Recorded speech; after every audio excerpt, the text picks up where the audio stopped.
You silly billies. You've pushed the boat out and bought yourself a new car, but you've gone and forgot to leave yourself a budget for a new car protection package. I got you, fam.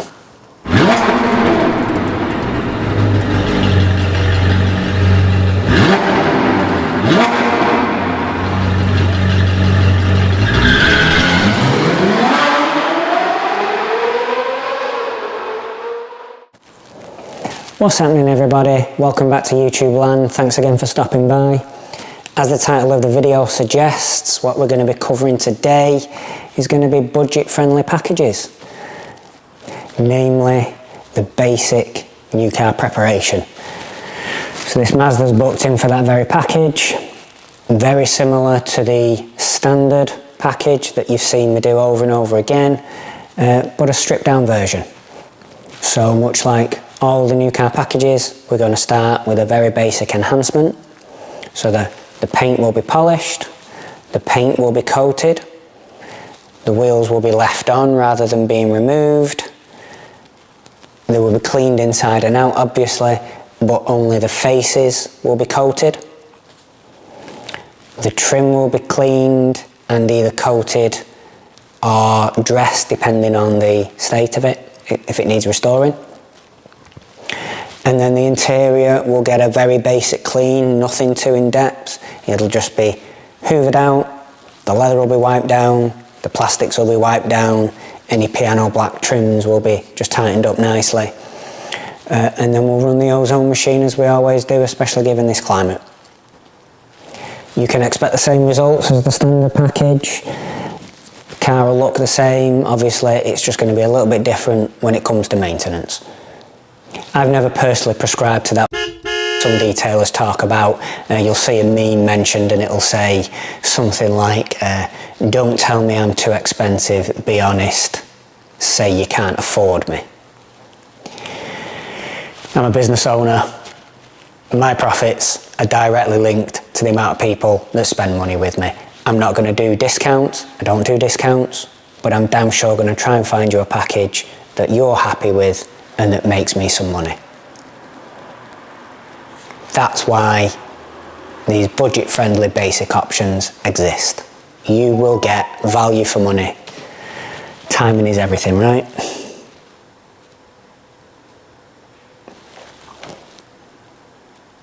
You will get value for money every time. That's what I bring you. So let's get on with the video. A little shorter than you used to. Some of you will like it, some of you won't. But just as in depth, all the right stuff's going to be included. I hope you enjoy it. See you soon. One last thing. A few people in the comments have been nagging me to include more information about the products I use. So I'm going to do that in this video, and I will do that from now on.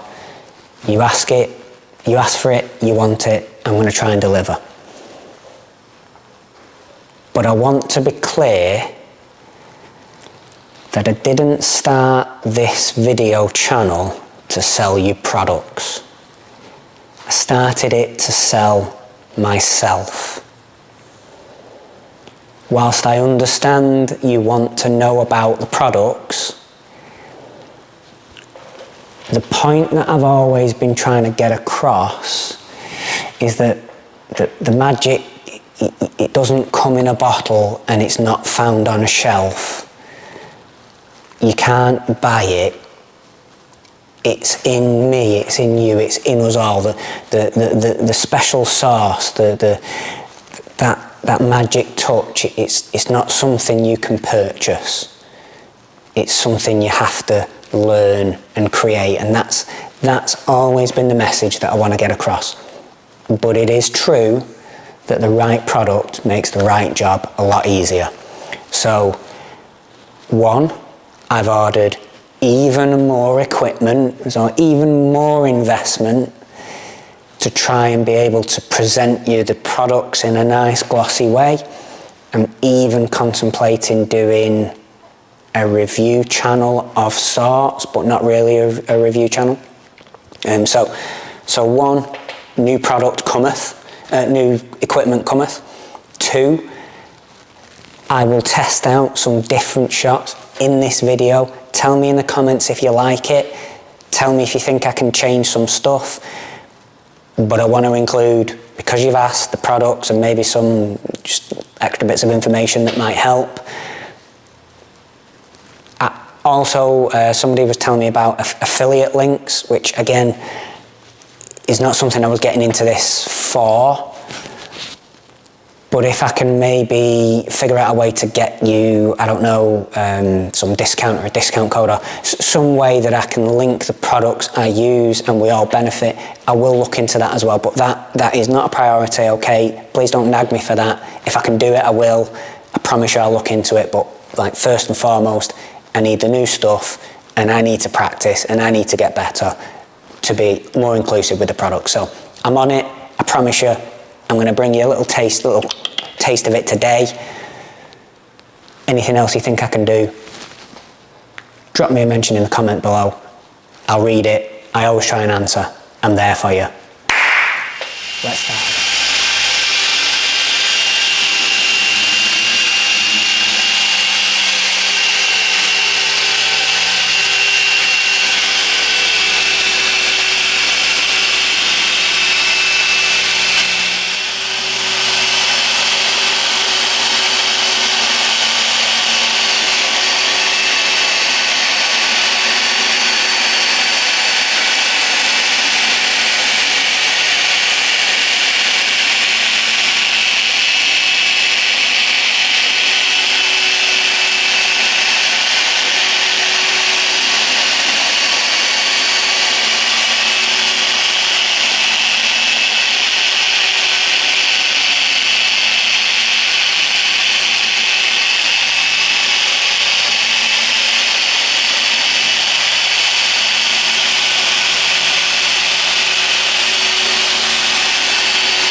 reminds me of the Terminator franchise. There's that line in Terminator where they say, well, you know, the first ones were easy to spot. You didn't sweat, you didn't have hair, you know, like the whatever, all this other stuff. And then these Terminators got progressively more human looking until you end up with a Schwarzenegger. And so you can see the big issue from the industry's perspective. They're pouring a ton of money into stuff and they don't always know if it's working. So they look for what they would call innovative ways to address these big problems. And that's where we get to the story we found that launched this.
you know, there's me and a French couple. They said, oh, I said, is there going to be tons of people on the trip? I don't like it if there's tons of people. They went, no.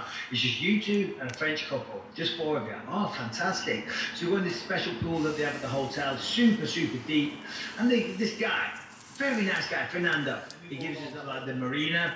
We wait for another hour there, right? Then we get on a boat with a bunch of people. The boat's packed. Scuba divers galore. Scuba divers are us, right? We go out then for another hour, way out into the ocean. So since the little lesson, it's been like almost 4 hours now. Do you know what I mean? Lucas has forgotten everything. No, so I'm going on the boat. I'm going, okay, so what do we do about this? There was the 2 girls, they were like teenagers, they're like 16 years old, and they went to go steal an Uber driver's car, right? And then the driver grabbed onto the door and like they took off while he was holding onto the car, and they ended up getting to an accident. The Uber driver died, right? Oh. This is a pretty big story, maybe a year ago was. Yeah, no, I vaguely remember it, but go on. But people are like, well, why did he hold onto the car? What an idiot, like why would he do that? And I think just that moment, adrenaline kicks in, and somebody's trying to take your property, and you grab it. You're like, no, this is fucking mine. I'm not letting go. No, somebody ran in and did like, I don't know if it was an armed robbery, but they robbed all the money from the store. They basically robbed the store. And they jumped in the car and drove off. And this is a guy, to your point, that's just a nerdy guy. And it was on the front page of the local newspaper. He runs out and he dives on the bonnet of the car. What do you call it? The hood? He dives on the hood of the car. I don't know how much they got from the toy shop, probably about £50, £100 stops. But the car was speeding up and he's on the top like a bloody superhero. I always thought that was pretty cool. I looked at him in a different light from then. I'm like, you know what? You're all right. I like you. You're not that weird, actually.